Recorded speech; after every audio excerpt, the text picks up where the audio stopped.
Hi, my name is Sue Jeffers. Welcome to our continuing series on Meet the Candidates.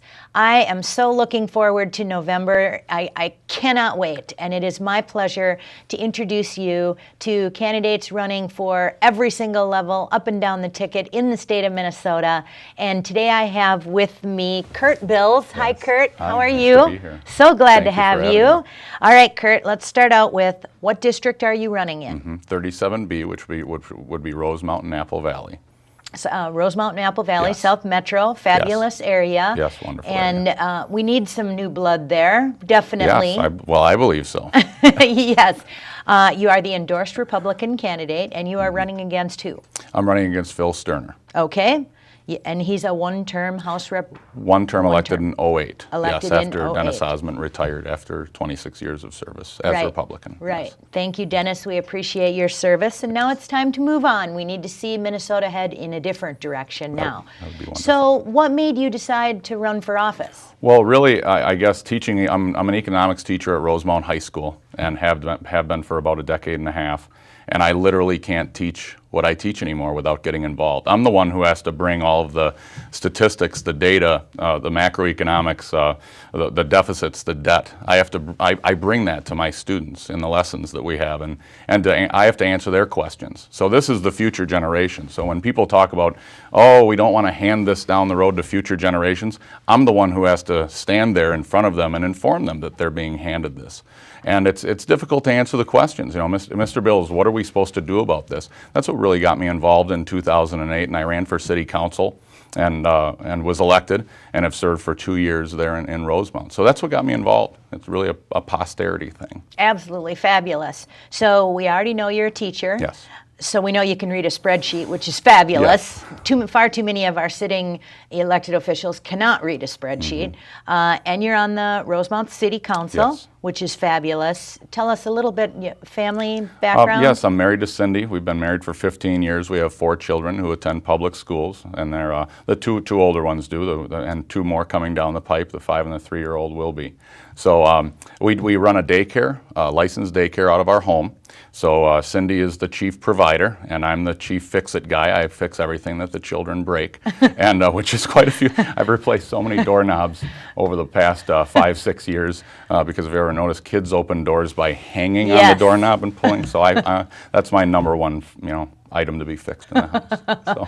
Well, there's plenty of things that need fixing Yes, in the state of Minnesota. Absolutely. What would you say? What would you say once you're elected and sworn into office? What do you think is the number one job over in St. Paul? Well, everybody has the $6 billion fix on their mind, and some of us say much higher. It's always much higher. I always make it a point of showing.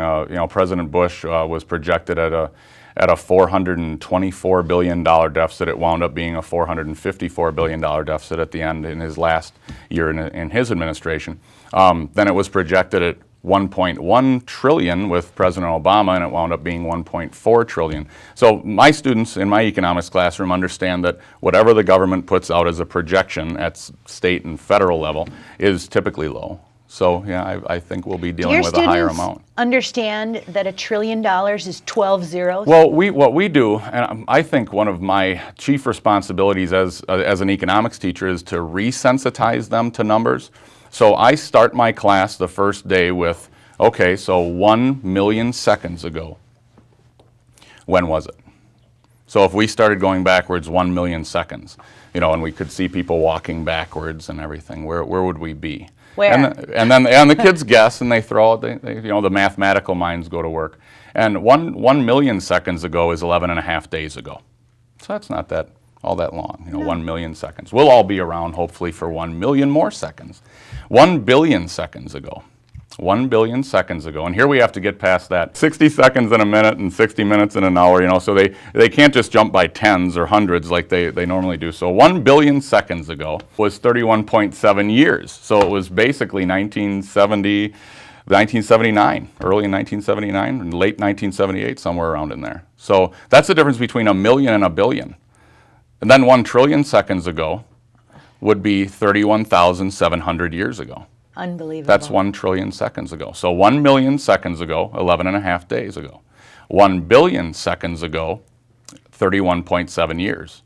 1 trillion seconds ago, 31,700 years roughly. That's the difference between a million, billion, and trillion, and it's unbelievable.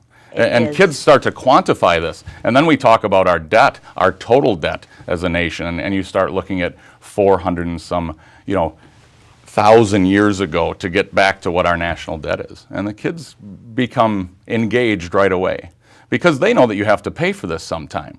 Debts have to be paid for or defaulted upon, which would be horrific.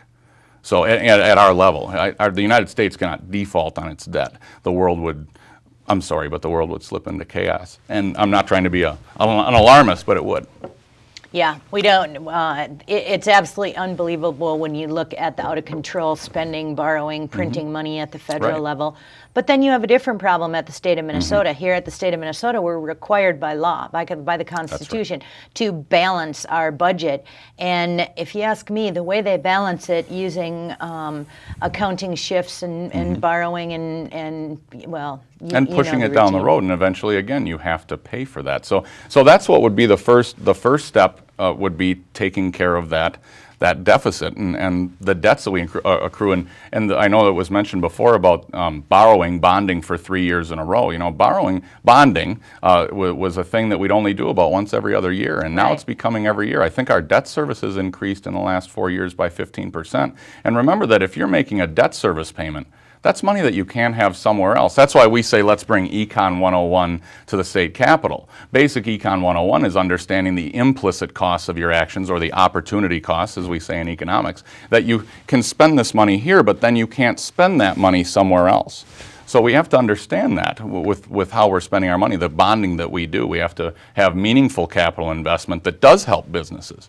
Even Adam Smith would agree that the government is going to take part in some type of capital improvement where there's such a need for an immense amount of capital that a private business, there's no way that a private business could have the capital to construct the interstate highway system. And I know that some would debate upon that, but I would really challenge them to show me the company that could have done that could have taken on that debt load, or fight World War II. That's right. You have to be able to bond for yes, those things. There is definitely the thing that we heard over and over at the Capitol last year that made me so angry as they were putting together their $1 billion bonding / jobs bill was they said the money's so cheap.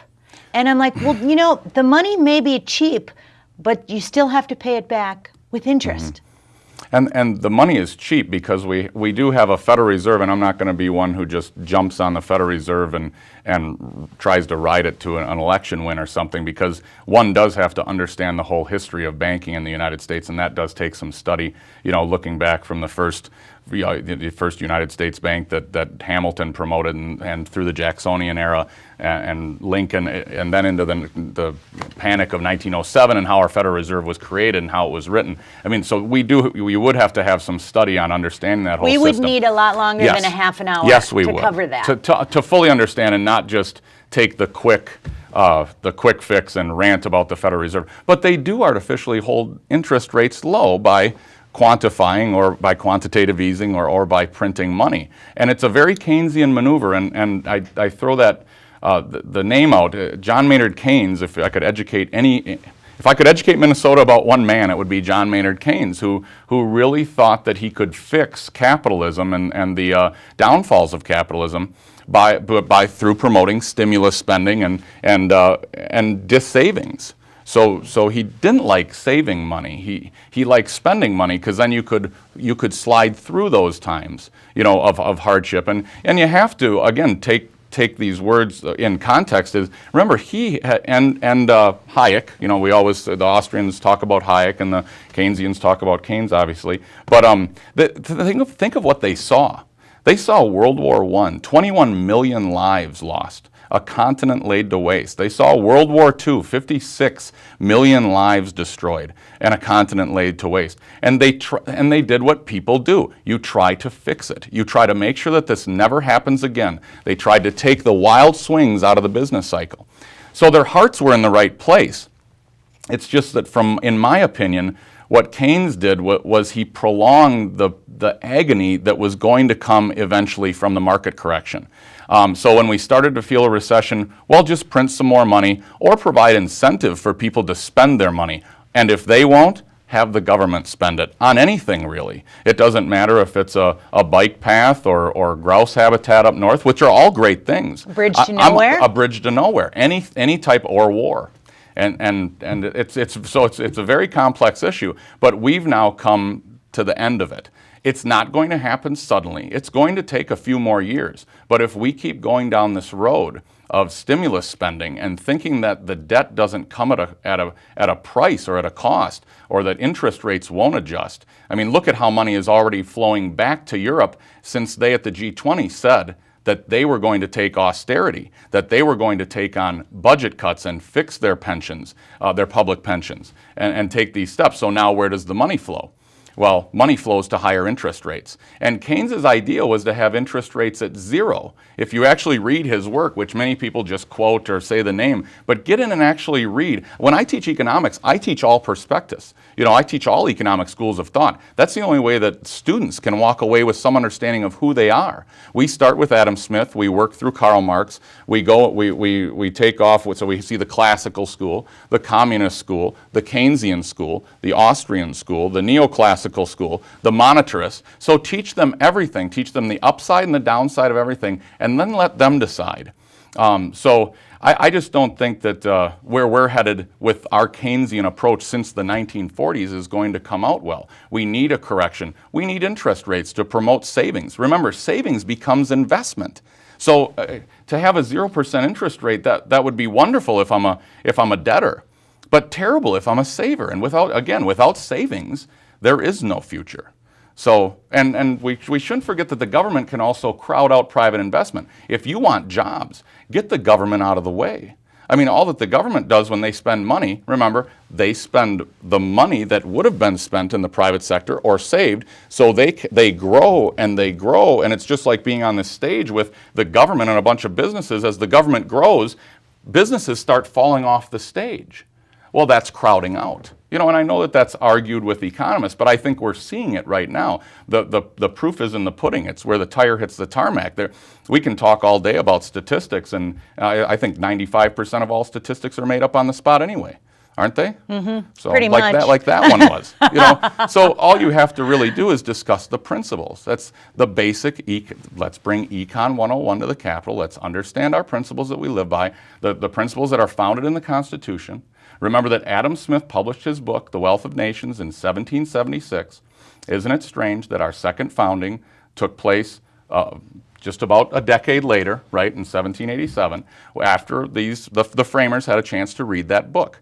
And they put it together. You know, read through the Constitution. It's full of economics. I think it's fabulous, and I think far too many of the people in Minnesota either forgot any economics they learned or never learned it. Mm-hmm. So it's wonderful to see you explain it so simply and easily for not only your students, but for the people of Minnesota, too. It's a lot of fun. Let's talk about some business-friendly ideas that we can use to spur the economy. Yeah, another thing that I focus on is actually restructuring our whole tax system. Now's the time. And to sit down and have a discussion, an economic discussion, a business-friendly discussion with people from both parties, but how do we bring those jobs back to Minnesota and keep them here in Minnesota? We do have a good business climate. We have people who work very, very hard. We have a high marginal product because we're very well educated and we don't have an ocean or mountains to run to. We have a cabin culture where we work hard all week, and Friday night we load up the kids and we pound the pavement up to the cabin. We party it up on the lake and have our fun, and Sunday night we throw them back in the vehicle and pound the pavement back down and get up and go to work on Monday morning. And companies love that about us. Now, how can we work to bring more companies here? Because they want to be here. They want to be in Minnesota. We know that. So they started here. Look how many Fortune 500 companies started here or still have their headquarters here. It's too bad some different parts of their companies are moving away now. Mm-hmm. So how do we attract businesses? We probably want to look at our tax structure. We want to make sure to have a great educational system where that high marginal productivity comes from. And right? You're a teacher. You understand how important it is to have great schools. Yes, and I'm a public school teacher, but I'm a public school employee that understands that without the private sector, I don't have a job. I don't have a paycheck. See, because the taxes are taken from that private sector and transferred into public goods, whether it be a road, a bridge, or grouse habitat, or a school. So, and yeah, and I don't know if you want to get into education, but I think I say no time like, why not? After 15 years of being in a public classroom, what have I seen for improvements? And again, you could, or your audience could go and see how much money that we've spent on education and where it's come from in the last 15 years, and that's fine. But in 15 years, the additions to my classroom have been a very nice projector and a smart board. And a laptop. Smart boards are and a big laptop. now. Yeah, and a laptop, which is great, and I do enjoy working with them. But that's 15 years. I still have 33 kids in a class. I still have 29 to 33 kids in a class, and I noticed that they just moved. I went into my class to check some things out and grab some books, and I noticed that they moved 5 more desks in for this year. So what does that mean? More kids. That means that I'll have 35, 38 kids in a class. So where has it gotten us?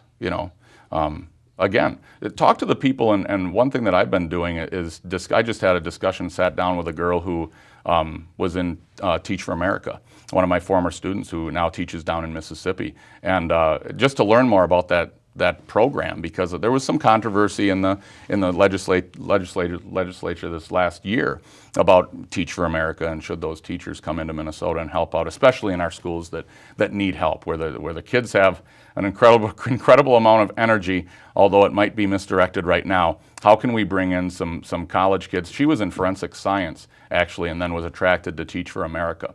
So here's a girl who was possibly pre-med, I believe, if I know my sciences right. And instead of going on to further her studies right away, she decided to pay down some of her debt and give back to the community by teaching through Teach for America. So, and she loves it, and she was telling me about their test scores and how the kids have improved, and so to bring those high energy college kids in who are very intellectual, and she also told me about the process that they go through to be placed in the classroom, because it sure does, and I'm sorry, the organization that I'm mandated by law to belong to, Education Minnesota, loves to say how these people don't receive any training and how can you bring them, but actually they go through 2 telephone interviews and then an in-person interview, and then they have to go and spend some in-class time, and they do a 6-week crash course on classroom management and different learning styles.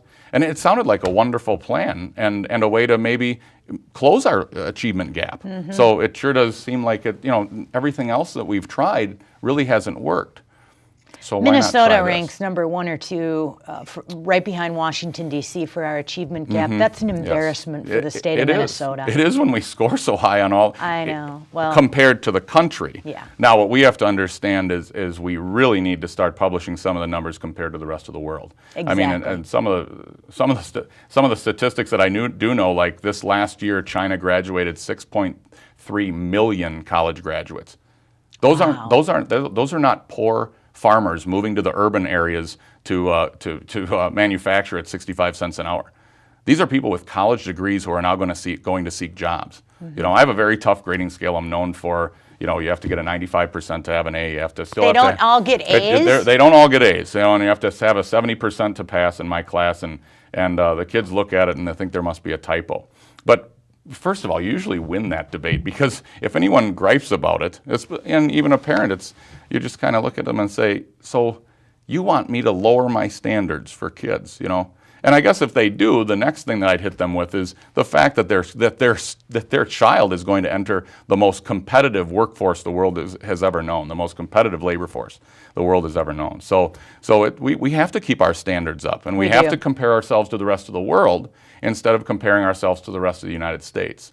And you commented about you were a teacher in an AB program? Advanced placement, yes, not international baccalaureate. No, advanced placement. So, are you familiar with international baccalaureate? Yes, I am. Yes, I looked at international baccalaureate, and I also looked at college in the schools. and I opted for advanced placement. That's just me. I love advanced placement. Yes, That's me too. My kids were all advanced placement. I think it's just a phenomenal program. Yeah, so it's and people complain about, oh, it's just geared to a test, but that's the way that I am, and all teachers, all people are different. You know, we understand that, but I just would rather. I'm the old coach. You know, I coached football and wrestling and everything else at Rosemount when you needed to subsidize your income when you were with some coaching when you were younger. And I'm an old coach who says, you know, show me the test, show me the other teams, give me their film, and I'll pick them apart.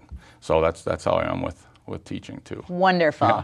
All right, we've discussed the economics, we've discussed jobs, we've discussed taxes, we've discussed education. What are a couple other issues that you think are important to the people of Minnesota after you're elected? Yeah, well, there's so many, but I think, you know, right now it's all the economy and door knocking right now. You know, you knock on the door and you're like, you know, they answer, and you know, I'm Kurt Bills. I'm an economics teacher at Rosemount High School, and that's right there. I get so many questions. Oh, you're an econ teacher.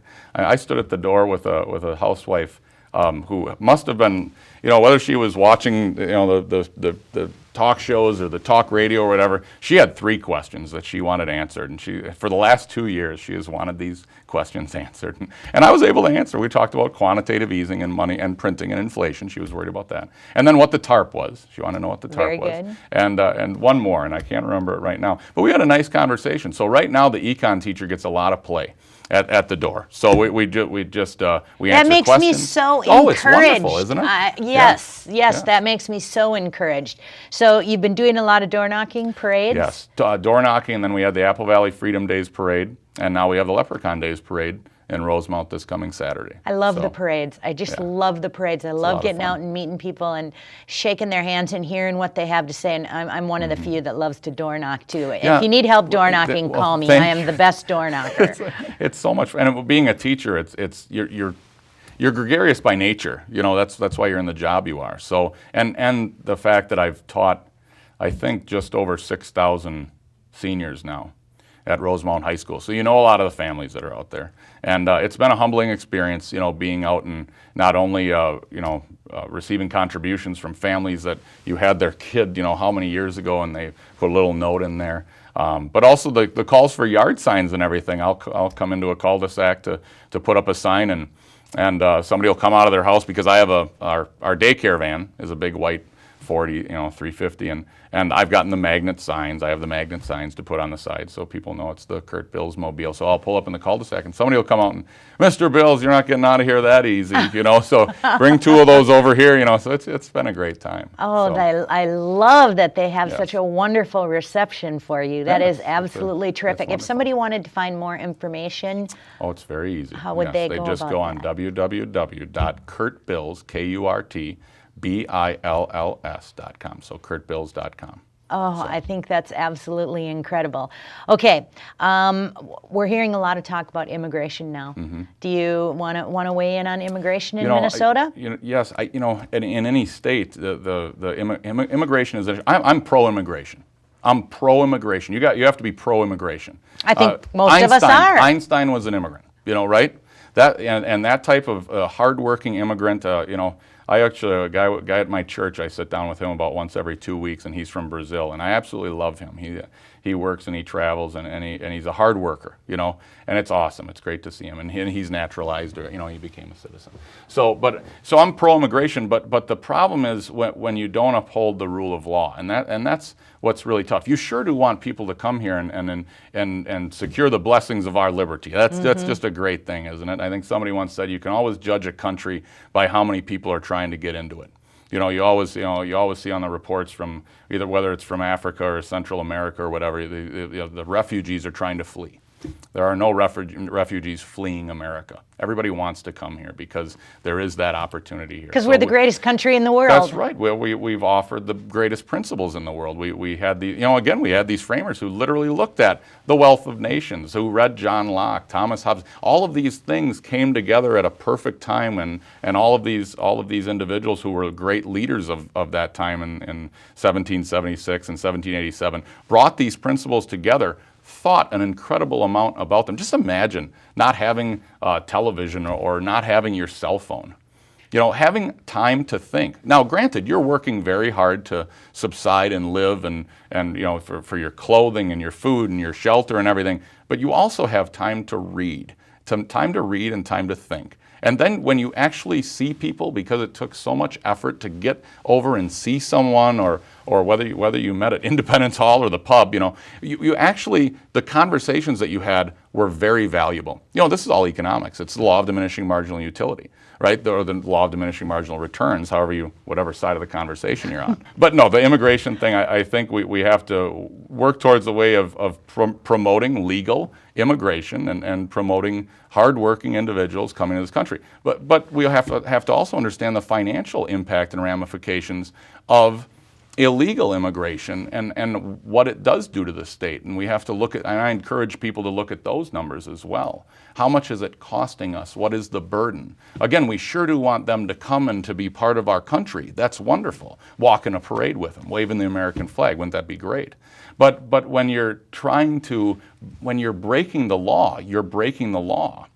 If a person was pro-illegal immigration, it'd be like being pro-drunk driving, wouldn't it? I mean, it's the law. It's the rule of law that our society is based on. So I don't know if that answers your question or not. Very good. And as much as I would like to spend another hour or two talking economics and talking about the environment, talking about the judicial system, talking about our vets, but we only have a half hour. Right, so we're down to our last minute now. Yes. I want you to tell the viewers, why should they vote for you?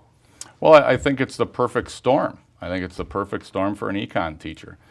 Someone who not only understands or had a course in that subject, 10, 15, 20 years ago, but somebody who literally teaches it and is a part of it every day and then helps their wife to run a small business. So I think that, and also sits on a city council and has been in elected office. And has four children. And has 4 children and can fix a doorknob. But I think it's the perfect storm for Econ 101 and bringing some of those basic principles back. I also think that people are very encouraged when I knock on the door and they open it up and we talk a little bit about the econ teacher, a little bit about what I do in the community. But then they always ask, who are you running? Are you running Republican or Democrat? And, the fact that I'm endorsed Republican and I'm a public school teacher, just kind of throws a curveball at them, I had one old guy say, "Oh, so you're the one." So that was very interesting. But there are different ideologies out there in every field. So you can't just think that there's only one conservative teacher out there. There's a lot of us. So I think it's the perfect storm for an econ teacher who's endorsed Republican. So I think that's absolutely fabulous. Great. Thank you so much for the interview. Keep me posted on what's happening in your campaign, and I'd be proud to go door knocking with you sometime. Oh, we'd have a great time.